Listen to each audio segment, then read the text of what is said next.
What's up, everybody? It's the Charlie Atherton Show, episode 3, on an absolutely gorgeous day in the Midwest. I hope all of you aren't listening to this and enjoying your day outside. So, if you get this episode early, maybe shelve it. Maybe go touch some grass. Maybe go, see a mama jogging or something. It's gonna be an NBA heavy show. There was a news week. We got Johnny Depp, Amber Heard, Mike Tyson, bringing out the old chops on the airplane, beating up an absolute rat. A lot of stuff happened, but I'm just not chomping at the bit to cover it. If I was any established podcast, those three things would be top of the list, but I don't know if I'm just getting old in my years. This is gonna pass. I can tell the weight on both of those things that happened. Those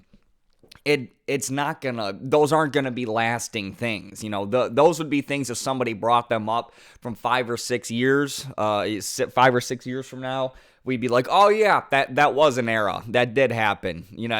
I heard a Lil Nas song the other day. And I thought to myself, man, I never thought we would get out of that era. I thought they were just going to play Old Town Road until we died. I'd be walking my son down the aisle, to his wife to Old Town Road. So I don't know if you guys watched the Hawks or the Heat last night. There was a lot to choose from. We had BELLATOR. We had the NBA playoffs. As I touched on, basically since the birth of this podcast, I am just absolutely riveted with the level of NBA talent and NBA entertainment. There is just people on each team that you want to see. There's beef. Bob Iger, I think his name's Bob Iger, could be the current CEO of Disney. That was about 6 years ago. I heard this interview. I think it was a Bill Simmons interview. So he could be the fucking ruler of, Argentine by now. He gave such a good analysis to how the NBA is the best sports market to brand and invest in. And it's true. There's other groups that are growing, and one sport owns one day of the week. We're familiar with the NFL, but with the NBA, a lot of the points he touched on were, you can see their faces. They're good looking.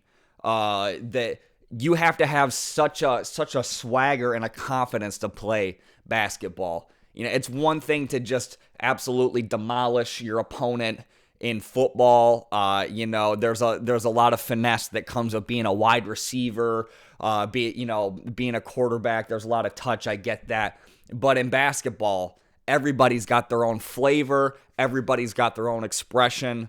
And there's a certain dance to basketball that makes you fall in love with a good player and respect a good player. So the NBA, the league has just got to be eaten this year. All these games have been good. Even the blowouts have been good. Maybe I'm just maybe I'm turning into a big NBA fan, but man, the league that they have structured and built right now, it is so good. I am so excited for the next couple years here. And maybe it's the first normal sports season outside the pandemic. Maybe it was like this and I was just blind to it, but tell me how you guys feel. Leave a comment. If you're going to leave a comment, tell me something about, what sport is catching your eye. Is it just the same ones that you loved since you were a little kid? Or basketball's really turning me. There's the last sport to do what basketball's doing to me, it was the UFC, and I haven't looked back since.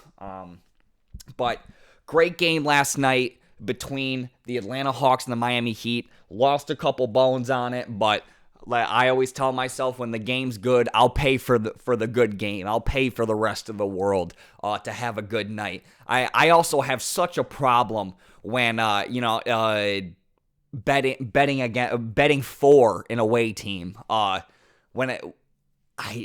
Anytime somebody's losing or a home team's losing, I just think about all the the little kids that wanted to go to their first game, and A team lost, that could ruin a week. And I cried when Michigan lost to Michigan State and they tried breaking Denard Robinson's neck.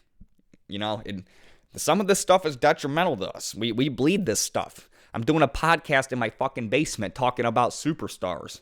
But great game yesterday.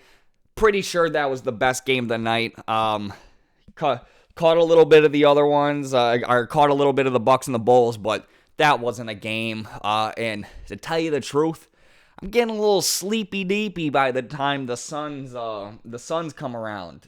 I just can't stay up. I can't. I wish I could. It's just getting old here. But Atlanta completely not necessarily pulled it out, but I'm taking notes the whole time that if I'm gonna cover a sport, I'm taking notes. I got a pad and a pen, and basically 90% of the notepad is false information until the final bell. But I'm trying to cut corners. I'm predicting things that I'm going to talk about and that I'm going to cover. And the whole time I'm going, the Hawks don't got it. Trey's clanking. Trey's a great player, but his team is making him just huck up these awful, dreadful shots. And then they start turning it around. They lose Lowry. Butler, he had a quick injury in the beginning, played through it, but I'm sure he wasn't 100%. I think it's not saying that Lowry has the craziest production for the team, but you lose a piece of yourself. It's like when your wife's gone for a week. The dinner isn't made. The cat's looking at you because it's covered in shit from the cat's like, I'm trying to take a piss in my litter box and I get shit on me every time I take a piss. What am I supposed to do? That was the Heat yesterday. All of the Heat had shit on their fur. They completely gave it away. And I got one name down here to cite for the loss. We're not to the point of highlights yet. We're not to the point of, running stuff back. That is coming very soon, probably in the next month or so. But Tyler Hero, one name.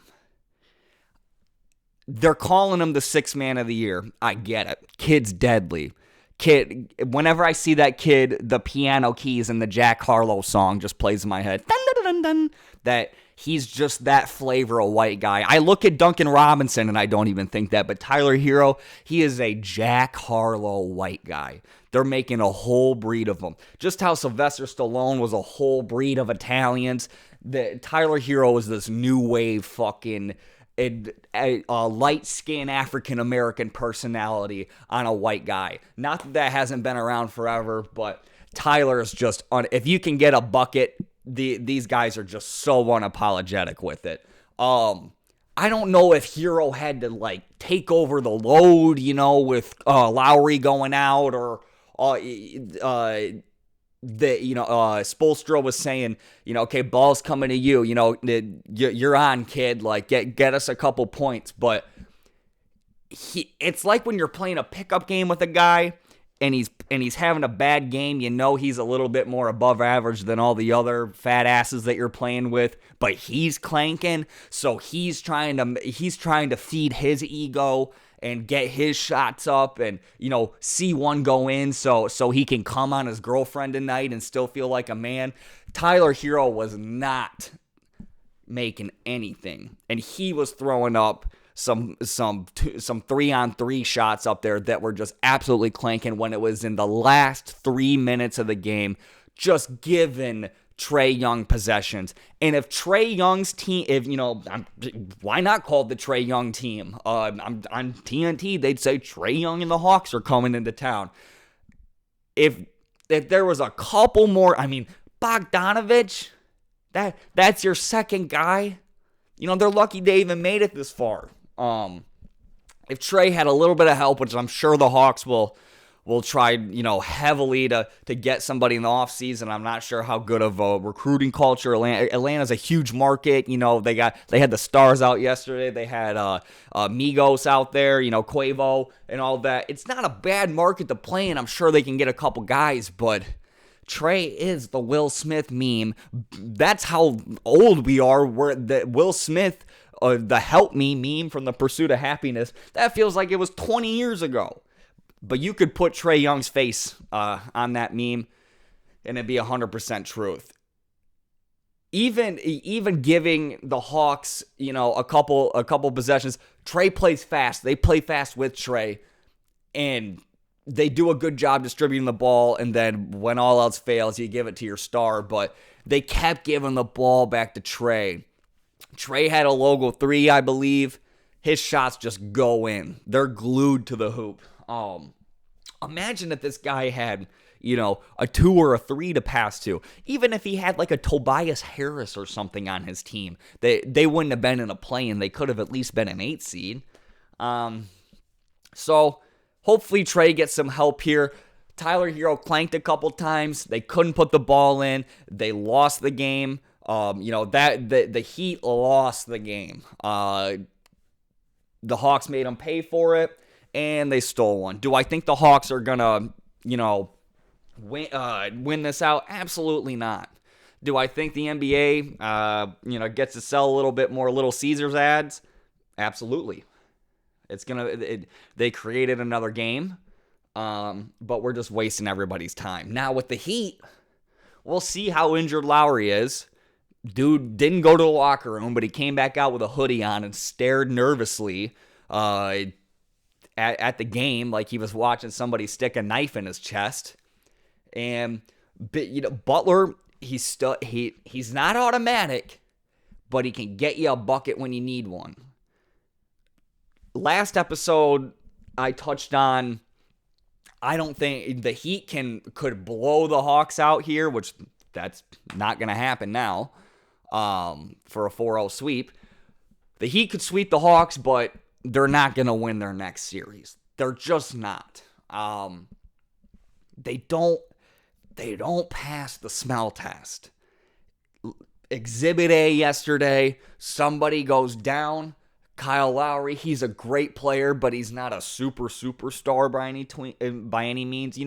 That's another thing you can see this time of year is I like NBA teams that have a lot of good above average players on them. Not an above average is just me lacking the adjective to describe the Suns is a good example. Booker and Paul, those are superstars, one of the highest paid point guards of all time in Chris Paul, but they don't have the superstar like the Nets would be an example. The Durant, the Kyrie, the Lakers at full staff, even though that didn't work out, but the LeBrons, the AD, the Westbrook or whatever.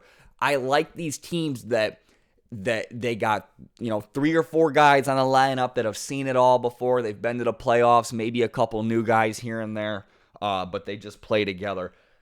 That play style runs out in the NBA playoffs. It can get you there, but if that play style or that build won championships, the Suns would have been back to back by now. You need stars. You need a little bit of puck luck in the NBA. That even though they're the worst playoff games to bet on, I've lost so much money just because a couple people got hot. So I think the Heat might play the Bucks next. I could be wrong. What a stinky game Bucks and the Bulls was yesterday. Bulls, they're pretenders. Straight up and down pretenders. Zach LaVine, he's out there breaking his back like Trae Young. Probably has a couple hidden injuries we're, not even familiar with. They're missing a couple pieces too. That is one market that has struggled in the last decade. I remember back when they had Dang, they had Rose and all that. It seemed like a well put together team, but they just haven't been able to string a couple pieces together, and that's the beauty of the NBA is you're 1 or 2 guys away from winning your conference every year. So they could get a couple pieces, and they might be the new Heat, But right now they're getting beat up The Bucks, I covered them ad nauseum last episode, basically saying every year they're built to win the Eastern Conference championship. If I was a coach or if I was a player, that Eastern Conference in the NBA would be a selling point to me. You know, not that these guys that are absolute killers would be comfortable with taking easier competition, but if you're look at the Bucks. They're super well rounded. I've seen them in person throughout the last 3 years.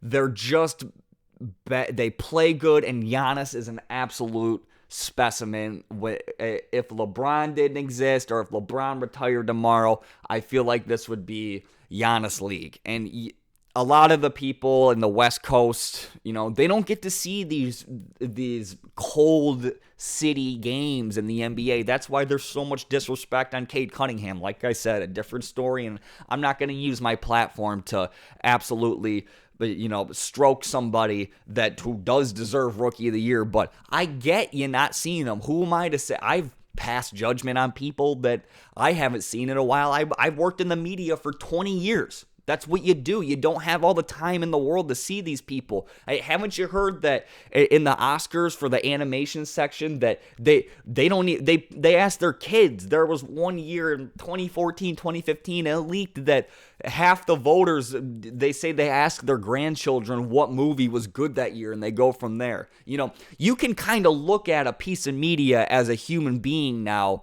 and tell if something's good or not, and tell if somebody's going to like it. Point being, look at Dune. Dune was a steaming pile of dog shit, and you can't tell me one memorable part of that movie. I could tell you more memorable parts of the movie of Avatar than I could in Dune, and y'all fucking tweeted your fingers until you lost your prints on them about that movie. You can tell when something is good or not. Not good to you, not good to your taste, but if this is what they're selling you. And you know what I'm saying? If it's gonna get sold to enough people are gonna be. Look at silly bands 10 years ago. Nobody wants to put a polyester gorilla-shaped fucking wristband on their son's wrist and worry about his life choices. But all the other, who am I to tell them no? All the other kids are, they're doing it too. I'm going off on a tangent, but. Point being, if I was a head coach or if I was a superstar, I'd go to the Eastern Conference and I'd rest my knees. I'd go to the stratosphere every year. You're like I said, look at the Bucks. If the Bucks don't go to the Eastern Conference championship this year, I'll fucking eat a watermelon. I don't know. The Bulls stink. And I already touched on how much of an old man I am not staying up for the Suns game. Is somebody, if there's another thing you're going to comment, somebody tell me you're not staying up for these West Coast games. I'd stay up for a West Coast game if Kobe Bryant's, ghost was playing on, on one of these teams or something. But other than that, even the Western market isn't getting me to stay up late. Devin Booker is wetter than fucking, shout out Grand Rapids, but you got these good players that I can't keep my eyeballs open. Now, if Tiger Woods was catching, a little bit of heat and a little bit of momentum, and not that the Masters would be played at night, but let's say it was West Coast time, I'd stay up. There's certain people that make you stay up, and there's just not a lot on the West Coast time. Actually, I'm eating my fucking words right now. Today is Saturday, April 23rd, and I believe we have the Warriors and the Nuggets playing tonight. Let's take a look here. That's the best part about the weekend when the playoffs come around is they play the games earlier. You know what I mean? You don't gotta wipe the work sweat off your forehead and come back. You can plan your day around the games here. So let's see what we're working with. 76ers Raptors coming in at 2 o'clock. Another stinky East Coast game. The Sixers are just, it's like when you run into your ex-girlfriend and, she still looks beautiful, she still looks gorgeous, but she's just gone so far down this other path of she's got fucking birds in her hair. She's got a look in her eye like she's stayed up till 3 a.m. for the last 4 years straight. That's the Sixers. It's like, honey, what happened to you? You should be knocking it out the park. It's an easy answer. Embiid, those big guys, those stretched out guys, they're not durable, and I don't blame them. That God nerfs everybody. He gave Embiid an impeccable stature, a little bit of charisma, and the ability to be one of the best foul merchants of all time. But he said, I'm going to take your knees and your elbows. I don't know. The last 2 episodes I've dumped on the Sixers, and they're up 3-0. But they're just stinky. But I always bet on stars. If I was to bet on anything, I'll bet on a star because they're stars for a reason. I don't know. It was a throwaway segment, but I believe it was on the NBA channel, and they had the round robin table of all the superstars. They had Shaq, they had Isaiah Thomas out there, Kenny Smith, all these old heads out there talking about the old days, and one of the questions was, who was a guy in practice that gave you the most business, that gave you the most trouble? And I can't recall the name that Shaq gave, but Shaq sat there earnestly and with devout seriousness and, a look in his eye like this guy really gave him hell. He's probably making not even a quarter of Shaq's salary. And he said the name, and he mentioned that the guy never got minutes in the game. And I believe Kenny Smith was the one that cut him off, and he said, well, that's why you're Shaquille O'Neal and he's blank blank. You can put up 20 and 14 every night. He can't. And that's why I always bet on stars. Stars show up. They're different fucking people. Star worship is always warranted. Probably a sweep today. It's in Canada. Fucking Drake, stay home. Take your kid to the playground or something. We got at 4 o'clock the Mavs and the Jazz. Probably going to be one of the more competitive series that we see, just because the Jazz are like the Hulk in Infinity War, dude. They just can't get it up. They keep going to the prom night where they're like, oh, why don't you ask Veronica Mayfield to prom? And he's like, no way. They're like, I'll give you $100. And they're like, okay, $100 is $100. He goes over there, looks her dead in her dreamy blue eyes, and she says yes. He didn't even believe it. Takes her to the prom. She's giving him all the signals. He's like, no way. He's even ignoring him. He's like, I know I can't handle this. Gets to the after party. She drags him into a closet. Best case scenario, everything's going good. Pulls out his pecker, and it's just a belly button. That's the Jazz. Even when they're up, they're not up. I think Doncic could be back. Not sure.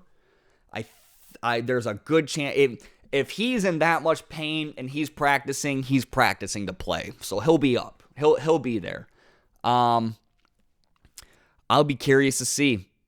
If the Mavs steal one today, it's the Mavs series, hands down. But the Mavs and the Jazz probably going to end up being the most competitive series. We could see 6 or 7 games there. And then I believe, this happened to me last time, and I looked like a damn fool. I was trying to look up the time. Oh, you know what? I think they're actually on Sunday. I think they moved a couple of games to Sunday. But point being, only other team I want to cover in the NBA, and then we'll stop the NBA here. The Nuggets and Warriors series. Warriors up 2-0. Excuse me. Look at these guys, man. Pretty reminiscent of, or not reminiscent. It was a completely different team that won those championships, but the faces are still there. It's like when you're in season 6 or 7 and you got all these new fucking TikTok kids in your favorite TV show, and you gotta fucking ask your daughter, hit your daughter on the shoulder and ask her who the fuck these people are, just so I can understand a show that I used to like. The Warriors are still winning. They win well. Kerr's not stupid. He's not even close to being a dummy. I put him up there with Spoelstra and Nurse, just hyper-minded basketball people. They know how to win. And there's just, you feel the trust between Kerr and a lot of his people. Person I want to talk about the most here is my old Michigan guy, Jordan Poole. What a wonderful surprise for a young man like that. And, maybe I'm feeling it different because it's somebody that, gave the Wolverines his sweat and blood. He's got one of the most iconic tournament shots.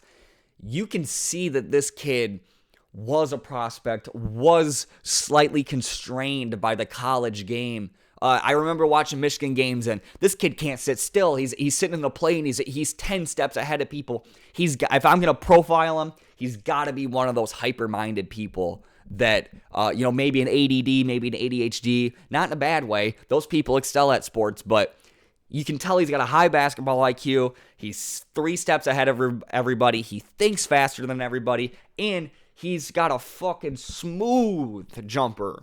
Talk about putting the ball in the hoop. He can put the ball in the hoop, and I love creative basketball. Not like fucking Magic Johnson throwing it behind his head or whatever. That's got its own place. I'm talking when it's almost like 2 fighters standing in front of each other, and he knows your emotion, he knows your moves, he's got you down. That a young kid can come in like that and fake out, these veterans in the league and have the confidence to pull the trigger and hit shots and actually make them on a team where he could pass the ball to 3 other people and it'd be a good pass. That takes a lot. Maybe that helped him, get comfortable with that type of play style. But what a great draft pick. What a great thing that happened for Jordan Poole. I hope he keeps going up and up, and I hope every game is as flashy as the last one is. I'm watching these games. I got a live chat going on the side, and anytime Poole touches the ball, the chat goes 100 miles an hour. Poole party, 3, Poole. People love him. People love his personality. I hope he's on cereal boxes. I hope he can keep doing this because I see it in him, and it looks like he sees it in himself. And a personality like that will go crazy. Also respect the kid for all the shots that he shoots on and off the court. Can't think of I think she worked for the Hornets, but the meme this week was Jordan Poole staring her dead in the eyes in the interview afterwards. I hope he slid in afterwards. And honestly, imagine putting up 27 points in a playoff game, and then being interviewed by a beautiful woman. You'd say anything to her, respectfully, of course. I think I got a couple notes here. Actually, not too many notes. Just the fact that Steph came off the bench last game. Whew. Dangerous lineup if it's working like that. I'm a big fan of NCAA 14. Probably the greatest sports game of all time. I'm sure that's up for debate, and I'm not going to debate any of you fucking clowns because you'll probably beat me. But in my heart, NCAA 14. One of my favorite things about NCAA 14 is how much you can fuck around with the lineups, and how much it affects the game and it affects the simulation. You can move the depth chart around. You can move a wide receiver here. You can move a running back there and feel like you have a lot of autonomous decision throughout the game. Steve Kerr, mad scientist, having Steph come off the bench. 27 points off the bench, man. What are we doing here?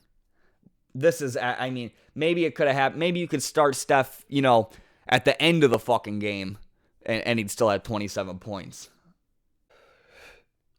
Moving on. Jesus, I just talked about the NBA for 30 minutes. Moving on here. I'm going to cut a couple of my notes here, because y'all probably ain't even listening in the first place.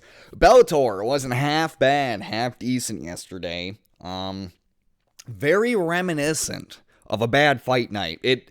That's when, like I said, I call Bellator the methadone of the UFC.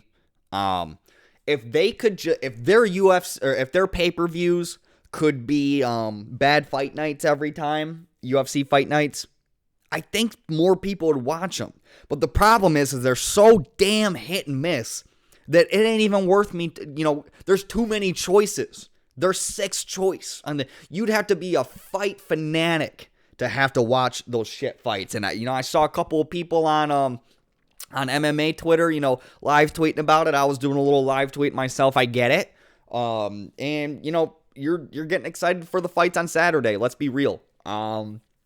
It's like some side, and you're having fun with your side. You're giggling. You're doing all the things that that you don't do with your main. Well, then you go, my main's my main for a reason. My main holds it down. My main is Division 1. So, Bellator wasn't half bad. I didn't watch PFL this week, but very, very, very funny how on last episode I go off on a goddamn tangent about how embarrassing it is when somebody from the UFC crosses a promotion, goes over there and gets their ass kicked, how low that low must feel. And that exactly happened to Mr. Jeremy Stevens. I hate when I'm right. It's almost like we got our finger on the pulse around here. I had a couple notes for some good fights. Whenever somebody gets KO'd or submitted in Bellator, I'm fucking surprised. Whenever it's not a stand-up, stare-down, for 15 minutes, I'm good. Like I said, I got my fix. I got my share. It gets me to the next day. But everybody's talking about the nut shot that happened yesterday. Apparently it involved, well, I'm not saying apparently, I watched it, but Weber Almeida and Fabricio Alfranco. Everybody saw the kick. I'm sure if you went on MMA Twitter right now, or even Twitter, and typed in Bellator nut shot, you would see it. Everybody's saying it was legal. I'm looking at the graphic right now. It looked legal. The only excuse that man would have that nut shot was an actual nut shot is if he had an 8-inch penis and the balls of an elephant. So you get what you're trying to get your purse. I get you get what you get. I'm not a fighter.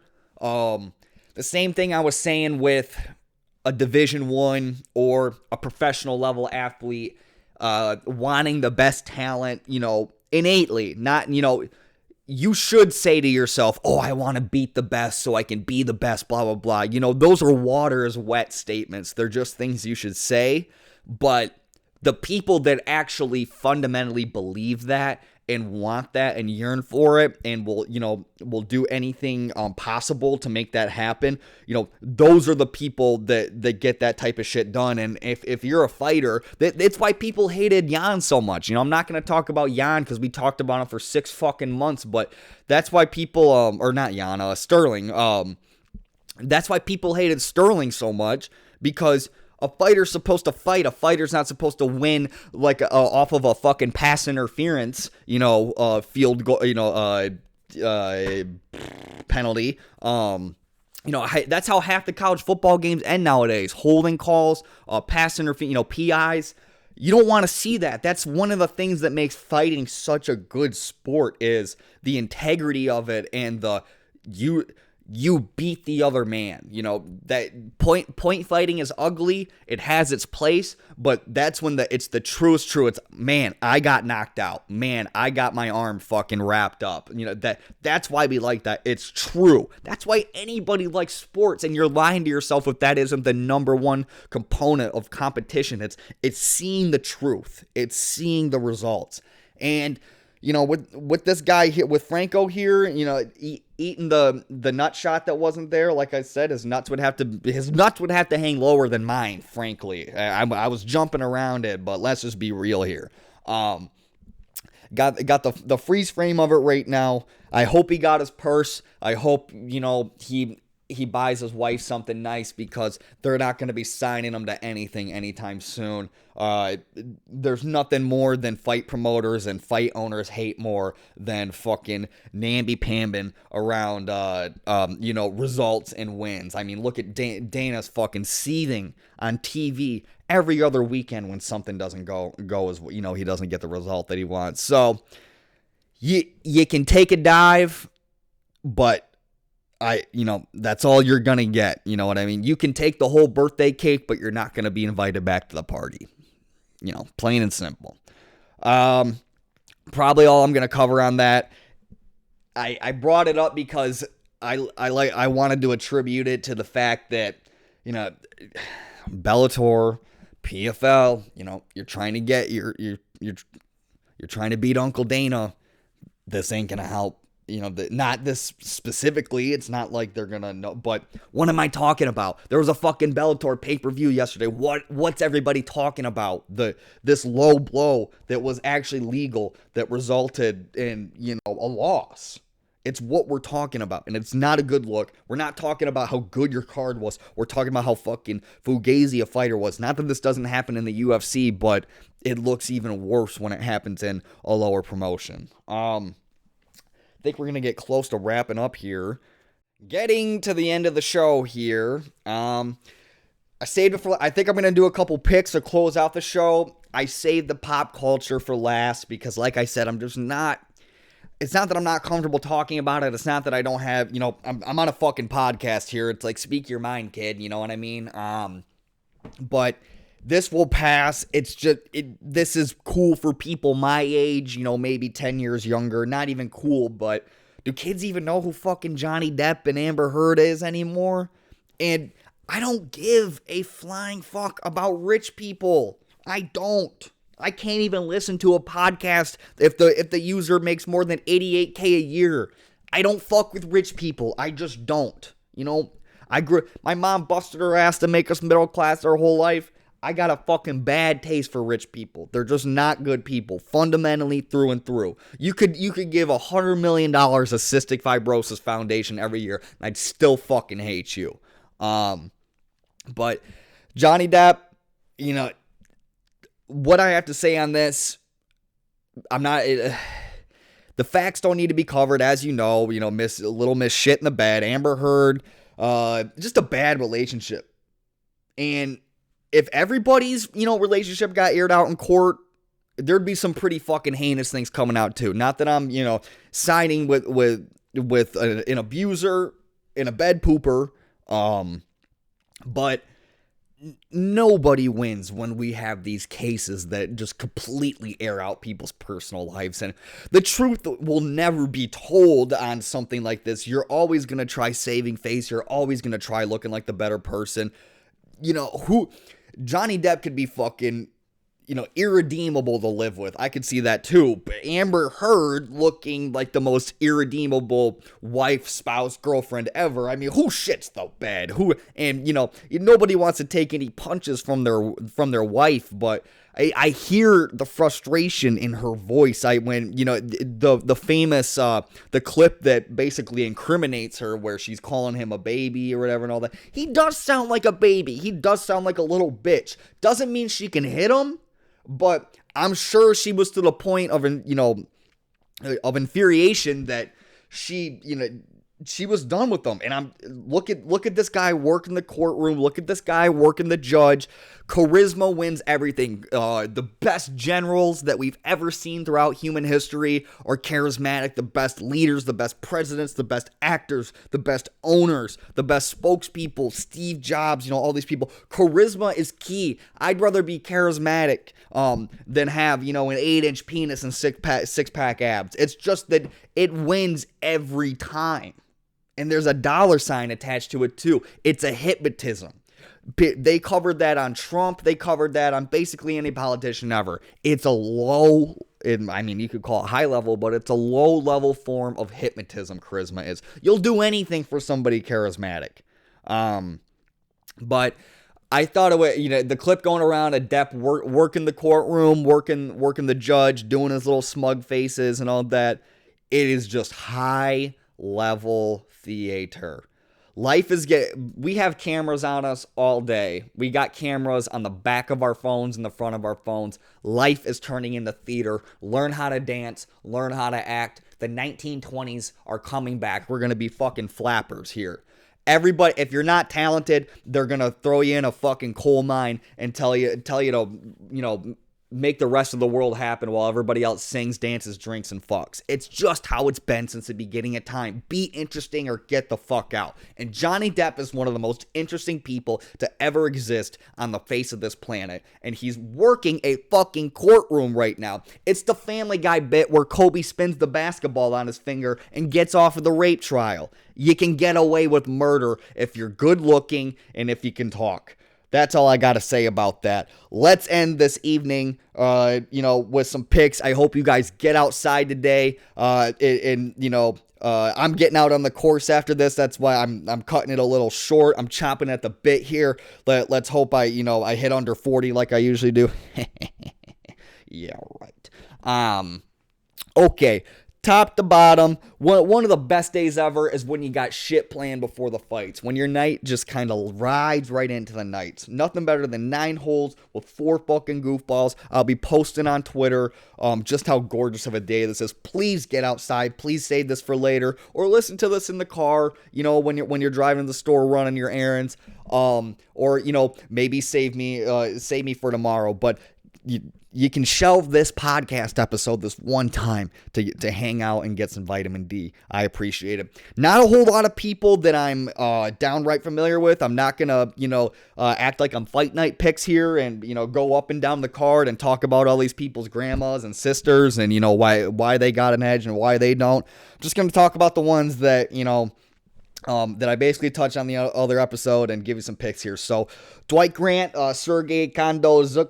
I need to get better at that. I talked about Dwight Grant being the better puncher here, better striker, but Sergey, looked more well-rounded. Looks like the line's favoring Sergey a little more. Let's be realistic here. If nobody gets finished here, probably going to be Sergey. The more well-rounded fighter can just rack up those points. Jordan Wright and Marc-Andre Barut for the end of the prelims here. I'm not super excited, but it's a good prelim ender. I like when the prelims have good ends. Jordan Wright, a little bit of a dog here. They got Mark, for the favorite. I got Jordan Wright. He loses less. He doesn't make a lot of mistakes. He's got a little bit stronger hands. I see, am I reading this correctly? 190? Is that a catchweight fight? I didn't know that. But, excuse me here. Next fight, first fight on the main card. This is the one that I want to see the most out of the night. Next to the Alexander Romanov fight is Charles Jourdain versus Lando Vannata. I just want to see Charles Jourdain Air Jourdain float across the ring. I love good bouncy prospects. I'm sorry. I'm a sucker for them. I got Charles on that one. Slight favorite, but that's a coin flip. If Lando won, wouldn't even be sad. I just want to watch Charles fight. I could care less who wins. Moving on to the only undefeated person on this card and a person with 4 undefeated wins on his record here. Alexander Romanov versus Chase Sherman. I got a buddy who looks just like Chase Sherman, so it's funny every time he fights, but Alexander Romanov is going to eat this guy for fucking breakfast. He's going to rub him behind his back like a bear in a towel. There's no chance for Chase Sherman here, and he doesn't even have the arm length to hang with Alexander. Everything points to Alexander here. I would surprise if he doesn't stay undefeated. The biggest question would be, who do they give Alexander after this fight? I'm not sure, but it better be somebody fucking good. Moving on to the only pretty girl fight of the night, Macy Barber versus Montana De La Rosa. I got Macy here. The UFC wants her to win. I'm sure Dana wants her to win. Montana's no one to turn your nose at, but Macy's just, she's ranked. She's got, she's got the corner in her favor. She takes the picture. She's got the following. The world gravitates more to her than Montana De La Rosa. I'd be curious, Macy's going to control the fight. If Montana, throws Macy off at all, I'd be very shocked. I could see, Macy 2-1 or maybe even, 3-1 3-0 round win. We're going the distance there, folks. Clay Guda, one of the most disgusting caveman pieces of shit on the planet. Anybody who's fought, 37 times, 37 and 21, that's, 68 fights. That's fucking insane. Truly a specimen. Everybody likes him. Another coin flip fight here. Clay, he always gives great entertainment. Do I think he could win? He's a little bit of a wild card. It looks like they're serving him up here to Claudio Puelles here, 11-2. They've put the toothpaste in the vice grip for Clay Guda here. They're getting the last bits, remnants on the toothbrush here. But I think the toothpaste bottle is going to be empty here, and Claudio will get the nod, and we won't see very much Clay Guda after this. But he's getting Cerrone'd right here. I feel he's getting lobbed up to him. So I'm rooting for the young kid. Whenever that's happening, I'm always rooting for the kid to, get the win, get solidified here. So maybe Claudio pulls it off, but it's a coin flip, folks. Come on now. For one of the stinkiest end of the night fights, we got Amanda Lemos and Jessica Andrade. A lot of Canadians and a lot of South Americans on this card. Nothing catching my eye there. I'm sure I'll be, 3 screwdrivers deep by the time that this fight comes around. I won't even be looking at it. I'll probably give it a peek so I can talk to you guys about it tomorrow or the next day. I got Andrade. It's nothing she hasn't seen before. I don't care about the stylistic matchup. I don't care about the length. She's been in there with the best of them. She knows what she's got to do. I'm sure she's not scared of Lemos. Andrade is going to take it, whether it be points, whether it be submission. I see a submission. But other than that, thanks for listening, guys. Great episode. Like I said, please get out there and enjoy the weather. We'll do it again tomorrow. Got a couple things left over from this that I'd like to talk about tomorrow or the next day. So thank you for listening, and I'll see you on the next one.